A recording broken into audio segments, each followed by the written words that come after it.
नमस्कार,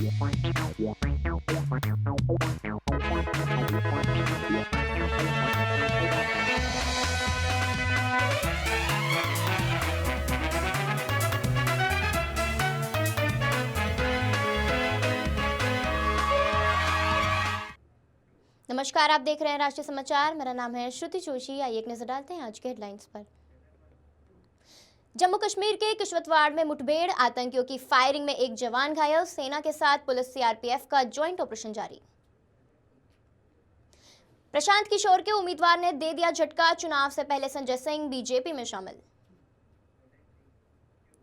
असम के सीएम हेमंत बिस्वा ने कहा, राहुल गांधी जहां भी जाते वहां कांग्रेस की हार निश्चित। भोजपुरी एक्ट्रेस अक्षरा सिंह ने तेज प्रताप से मांगी 1 कट्ठा जमीन, तेज प्रताप का जवाब, कहा बिल्कुल देंगे। यूपी मिर्जापुर में 6 महिलाओं को ट्रेन से कटकर मौत, कार्तिक स्नान के लिए गंगा घाट जा रही थी, ट्रैक पार करते समय हुआ हादसा। अब खबरें विस्तार से। जम्मू कश्मीर के किश्तवाड़ जिले के छत्र स्थित कलाबान फॉरेस्ट एरिया में बुधवार सुबह सुरक्षा बलों और आतंकियों के बीच मुठभेड़ हुई। आतंकियों की फायरिंग से एक जवान घायल हो गया, उसे इलाज के लिए अस्पताल ले जाया गया है। व्हाइट नाइट कॉर्प्स ने सोशल मीडिया प्लेटफॉर्म एक्स पर एक पोस्ट में बताया कि पुलिस को आतंकियों के छिपे होने की खुफिया जानकारी मिली थी। इसके बाद पुलिस ने सेना और केंद्रीय रिजर्व पुलिस बल सीआरपीएफ के साथ ज्वाइंट ऑपरेशन चलाया। इस ऑपरेशन को छतरो नाम दिया गया है। फिलहाल दोनों तरफ से फायरिंग जारी है। इलाके में भारी संख्या में सुरक्षा बलों को तैनात किया गया है। इलाके में 2 से 3 आतंकवादी छिपे होने की आशंका है। बिहार विधानसभा चुनाव 2025 को लेकर पाला बदलने का खेल जारी है। 6 नवंबर को होने वाले पहले चरण के मतदान से एक दिन पहले यानी आज 5 नवंबर को जन सुराज पार्टी के प्रत्याशी संजय सिंह बीजेपी में शामिल हो गए।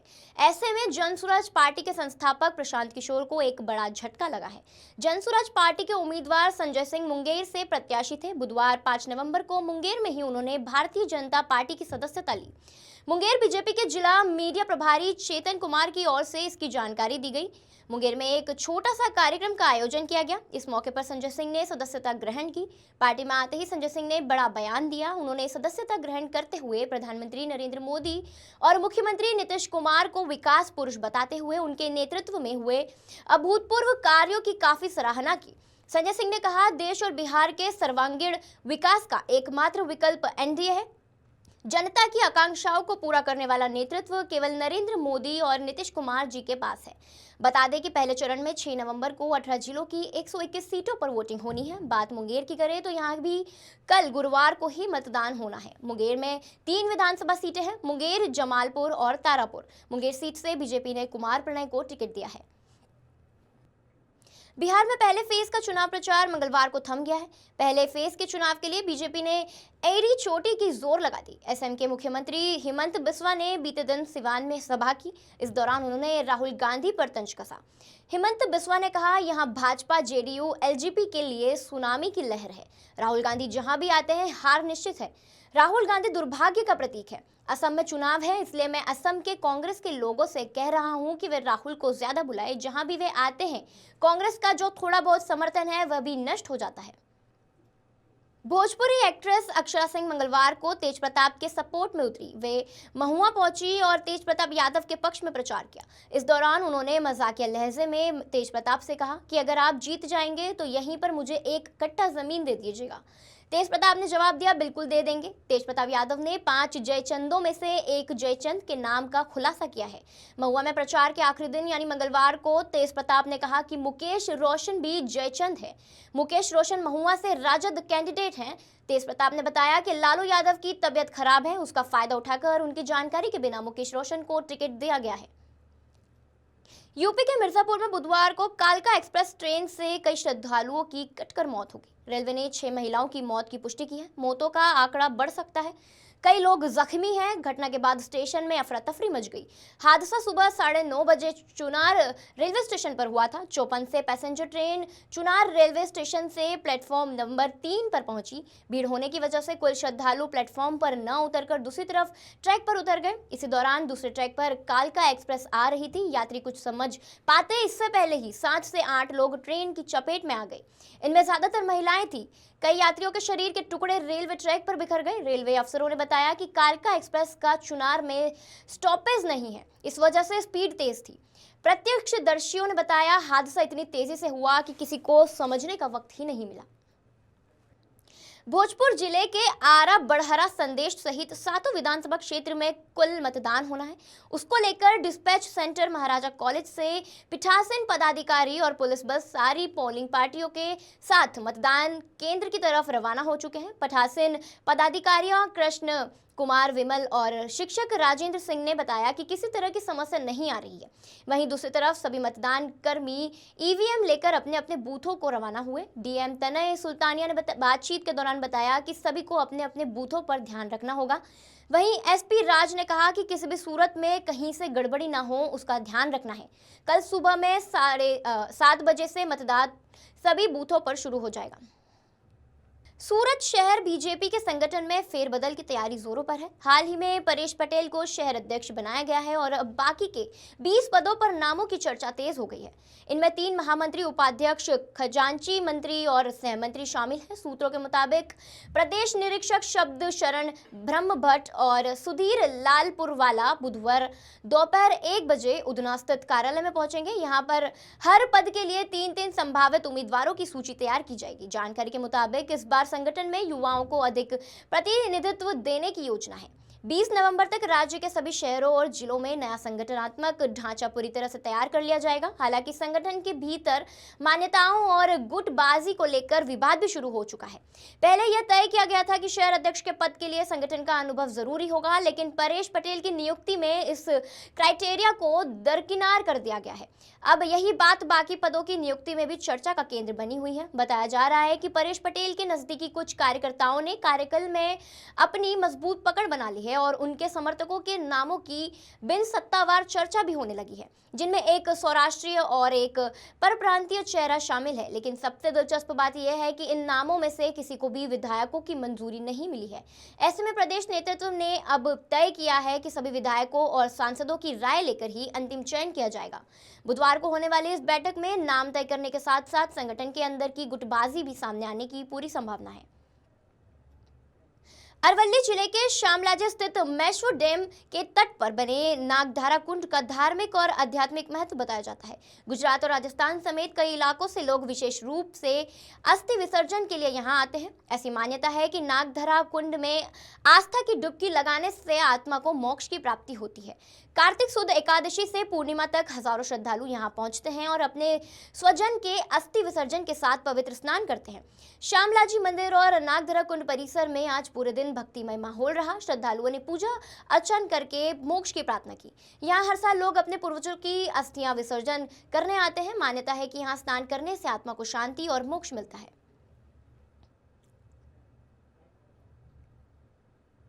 तो जो इंसान जो मर जाता है तो उसकी जो हस्ती है वो यहाँ नागधरा में जो यहाँ समर्पण करता है, डालता है। इसलिए एक गज़ल में हिंदी में कहा है कि मैं गीत गाता हूँ हिंदी में, कैसे? तूने जो कमाया है, तूने जो कमाया है, तूने जो कमाया है वो दूसरा ही खाएगा। तूने जो कमाया है वो दूसरा ही खाएगा। खाली हाथ आए बंदे, खाली हाथ जाएगा। खाली हाथ आए बंदे, खाली हाथ जाएगा। कार्तिक मास की पूर्णिमा यानी देव दिवाली के पावन पर्व पर प्रसिद्ध तीर्थ स्थल अंबाजी में भक्तों का तांता लग रहा है। हर साल इसी तरह मां अंबा के दर्शन और आशीर्वाद पाने के लिए दूर दूर से बड़ी संख्या में भक्त उमड़ जाते हैं। सुबह से ही मंदिर परिसर और चाचर चौक में भक्तों की भारी भीड़ देखी गई। जय अंबे बोल, मारी अंबे के जयकारों के साथ भक्त मां की भक्ति में लीन थे और माता जी के दर्शन के लिए भक्तों की लंबी कतारें देखी गई। ये भीड़ कार्तिक पूनम की पवित्रता और धार्मिक उत्साह को दर्शाती है, जहां लाखों भक्त मां के दर्शन कर धन्य महसूस कर रहे थे। धार्मिक महत्व के अनुसार इस दिन स्नान दान और दीप दान करना बहुत शुभ माना जाता है। देव दिवाली के पावन अवसर पर श्रद्धालुओं ने मंदिर के चाचर चौक में बड़ी संख्या में दीप जलाए, जिससे पूरा वातावरण दिव्य एवं प्रकाशमय हो गया और त्योहार विशेष रूप से मनाया गया। कांग्रेस ने राजकोट जिले के धोराजी में सूखे से किसान को हुए नुकसान के लिए तत्काल मुआवजे की मांग को लेकर धरना दिया। सूखे से हुए नुकसान से किसान चिंतित है।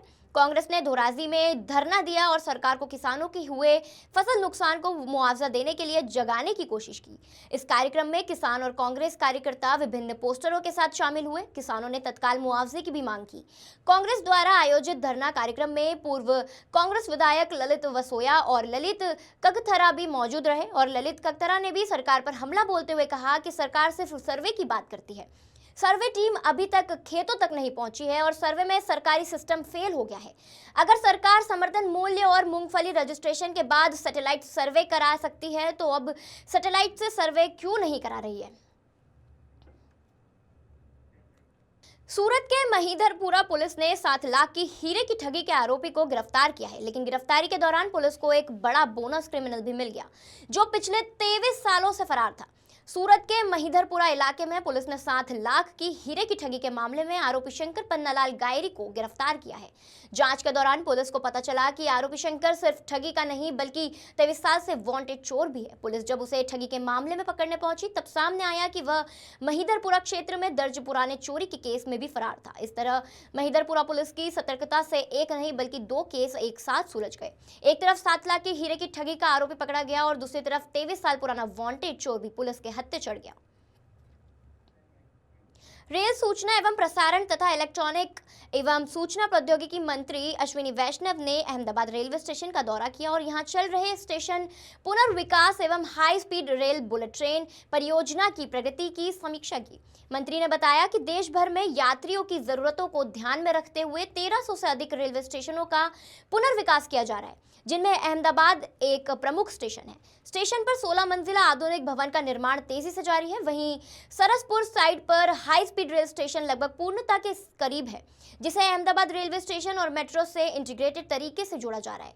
उन्होंने जानकारी दी कि स्टेशन पर 3 नए प्लेटफॉर्म बन रहे हैं, जिससे ट्रेनों की परिचालन क्षमता बढ़ेगी। साथ ही पूरे स्टेशन को concourse roof plaza, elevated road और फुट ओवर ब्रिज के माध्यम से जोड़ा जाएगा, जिससे यात्रियों को दोनों ओर से सुगम आवागम मिलेगा। इसके अलावा अहमदाबाद के वटवा क्षेत्र में मेगा टर्मिनल विकसित किया जाएगा, जिसमें 10 स्पीड लाइनें बनेगी। इससे 45 अतिरिक्त ट्रेनों की क्षमता बढ़ेगी और कुल 150 ट्रेनों का संचालन संभव हो सकेगा। अहमदाबाद स्टेशन का नया डिजाइन मोढेरा सूर्य मंदिर से प्रेरित होगा, जिसमें विरासत और आधुनिकता का सुंदर संगम दिखाई देगा। स्टेशन को ग्रीन बिल्डिंग के रूप में विकसित किया जा रहा है, जहां ऊर्जा दक्षता, जल संरक्षण और उन्नत सुरक्षा तकनीकों को प्राथमिकता दी जा रही है। मंत्रालय का कहना है कि यह परियोजना अहमदाबाद को वैश्विक ट्रांसपोर्ट हब के रूप में स्थापित करने में महत्वपूर्ण भूमिका निभाएगी और यात्रियों को विश्व स्तरीय सुविधाएं प्रदान करेगी। बिहार के पूर्णिया में मंगलवार को जेडीयू नेता निरंजन कुशवाहा के बड़े भाई और बिजनेसमैन नवीन कुशवाहा, उनकी पत्नी कंचनमाला सिंह और बेटी तनुप्रिया की संदिग्ध हालत में मौत हो गई। नवीन कुशवाहा 2009 में पूर्णिया लोकसभा क्षेत्र से बसपा की टिकट पर चुनाव लड़ चुके थे। मृतकों के शवों को वीडियोग्राफी के साथ पोस्टमार्टम के लिए पूर्णिया गवर्नमेंट मेडिकल कॉलेज भेजा गया है। पूर्णिया सांसद पप्पू यादव भी अस्पताल पहुंचे। उन्होंने कहा, मैंने शवों को देखा है, यह स्वाभाविक मौत नहीं है। अब तक सुसाइड, गोली मारने या जहर देने की कोई जानकारी नहीं है। इसकी हाई लेवल जांच होनी चाहिए। इधर राजद सुप्रीमो लालू यादव के दोनों बेटों तेज प्रताप यादव और तेजस्वी यादव पटना एयरपोर्ट पर आमने सामने हुए। हालांकि तेज प्रताप ने मुंह फेर लिया, दोनों में बातचीत नहीं हुई। इसका वीडियो सोशल मीडिया पर सामने आया है। दरअसल तेज प्रताप एक यूट्यूबर के साथ शॉपिंग कर रहे थे, तभी एक व्यक्ति ने तेज प्रताप को इशारा किया कि तेजस्वी भी यही है। तेज प्रताप और यूट्यूबर को देखकर तेजस्वी रुके। उन्होंने यूट्यूबर से पूछा, भैया शॉपिंग करवा रहे हैं क्या? यूट्यूबर तेजस्वी से बात करने के लिए आगे बढ़े। राजद नेता के साथ वीआईपी चीफ मुकेश सहनी भी मौजूद थे। हालांकि तेज प्रताप शॉपिंग से बाहर नहीं निकले। उन्होंने कुछ देर तेजस्वी को देखा, फिर मुंह फेर कर शॉपिंग करने चले गए। एआईएमआईएम नेता और पूर्व विधायक वारिस पठान ने न्यूयॉर्क सिटी के मेयर बने जोर्दान ममदानी को बधाई देते हुए बड़ा बयान दिया है। उन्होंने कहा कि जैसे न्यूयॉर्क में एक ममदानी मेयर बन सकते हैं, वैसे ही मुंबई में भी कोई खान या शेख मेयर बन सकता है। वारिस पठान ने कहा कि संविधान ने सभी को समान अधिकार दिए हैं और किसी भी धर्म या समुदाय के व्यक्ति को नेतृत्व का हक है। उन्होंने बीजेपी पर हमला करते हुए कहा कि पार्टी हिंदू मुस्लिम की राजनीति कर रही है, क्योंकि उसके पास अब विकास का कोई मुद्दा नहीं बचा है। मुस्लिम युवा 34 वर्षीय जोरान ममदानी न्यूयॉर्क सिटी के मेयर बन गए ये पहले मुस्लिम मेयर बने, बड़ी खुशी की बात है। उन्होंने अपनी एक विक्ट्री स्पीच दी, विक्ट्री स्पीच में अच्छी बातें बताई। उन्होंने विक्ट्री स्पीच भारत के पूर्व प्रधानमंत्री जवाहरलाल नेहरू जी का भी जिक्र किया, पीछे गाना भी बजाया भारत की फिल्म का, धूम मचा ले धूम मचा ले धूम सब हुआ। अब जीते वो वहाँ पर है, अब क्योंकि वो मुसलमान जीता है तो यहाँ पर भाजपा के नफरती चिंटू को दर्द शुरू हो गया पेट के अंदर। अब भारत बीजेपी के मुंबई के जो अध्यक्ष है अमित साटम, उन्होंने एक ट्वीट किया। तो ट्वीट के जरिए वो लिख रहे हैं कि देखो मुंबई कर जागो, जिस तरह से न्यूयॉर्क के अंदर एक मुस्लिम ये बन गए मेयर, वैसा कहीं मुंबई में ना हो जाए। तो मुंबई के अंदर कॉरपोरेशन चुनाव आ रहा है, वोट जिहाद की बात कर दी, तमाम तरह की अनाप शनाप बकवास उन्होंने। सूरत से एक ऐसा मामला सामने आया है जिसने रिश्तों की सारी हदें पार कर दी है। यहाँ एक भतीजी के दामाद ने अपने ही काका ससुर को ब्लैकमेल कर लाखों रुपए ऐंठ लिए और जब बात नहीं बनी तो 10 करोड़ की मांग तक पहुंच गया। मामला सूरत के अड़ाजन इलाके का है। कंस्ट्रक्शन के व्यवसाय से जुड़े वरजांग भाई को उनके ही भतीजे के दामाद जय डांगर और उसके 2 साथियों ने फंसाने की साजिश रची। आरोपियों ने वरजांग भाई को एक महिला के साथ के न्यूड फोटो वायरल करने की धमकी दी, साथ ही बलात्कार के झूठे केस में फंसाने का डर दिखाकर शुरुआत में 5 लाख रुपए वसूल लिए। लेकिन कहानी यही नहीं खत्म हुई। इस गैंग ने लालच में आकर दोबारा 10 करोड़ रुपए की भारी रकम की मांग की। ब्लैकमेलिंग के दौरान आरोपियों ने वरजांग भाई को छुरी चाकू दिखाकर धमकाया और उसी महिला से खाली कागज पर लिखवाया और जबरन सिग्नेचर व अंगूठे के निशान भी लिखवा लिए। लगातार मानसिक प्रताड़ना के बाद मामला पुलिस तक पहुंच चुका है और अब यह खुलासा हुआ है कि मुख्य आरोपी जय डांगर, जो पहले सांसद मुकेश दलाल का पीए रह चुका है, उसी ने अपने साथियों प्रशांत पटेल और सिमित के साथ ये पूरी साजिश रची थी। जिस महिला का नाम ब्लैकमेलिंग में इस्तेमाल किया गया था, उसी ने हिम्मत दिखाते हुए अड़ाजन पुलिस स्टेशन में तीनों के खिलाफ शिकायत दर्ज कराई। पुलिस ने तुरंत कार्रवाई करते हुए जय डांगर और उसके दोनों साथियों को गिरफ्तार कर लिया है। पुलिस अधिकारी ने बताया कि तीनों आरोपियों को गिरफ्तार किया गया है। ब्लैकमेलिंग और जबरदस्ती के पूरे मामले की गहराई से जांच चल रही है। वहीं मीडिया के सामने जय डांगर ने खुद पर लगे आरोपों को साजिश बताया। कहा कि उसने एक अरबपति को रंगे हाथों पकड़ा था और सच छिपाने के लिए उसे झूठे केस में फंसाया गया है। पुलिस अब पूरे मामले की पड़ताल में जुटी हुई है, लेकिन यह केस एक बार फिर साबित करता है कि पैसे और लालच की हवस रिश्तों को भी अपराध के अंधे रास्ते पर धकेल सकती है। सूरत शहर के अडाजन पुलिस थाने में भारतीय न्याय संहिता कलम 301, 308, 351 इत्यादि के तहत एफआईआर लॉन्च की गई है, जिसमें पीड़िता ने फरियाद दी है और 3 आरोपियों द्वारा पैसों की डिमांड की गई है। मूलतः जो पीड़िता है उसकी कुछ वीडियो मॉर्फ करके उसको वायरल करने की धमकी दी गई है। तकरीबन 5 लाख रुपए की डिमांड पहले की गई थी और 10 करोड़ रुपए की और डिमांड की गई, जिसके चलते पीड़िता ने फरियाद दाखिल करवाई है। तीनों आरोपियों को अरेस्ट कर लिया गया है, जिसमें मुख्य आरोपी जय डांगर और उसके 2 साथियों का समावेश हो रहा है। तो ये थी अब तक की खबरें और खबरों के लिए बने रहिए हमारे साथ। नमस्कार।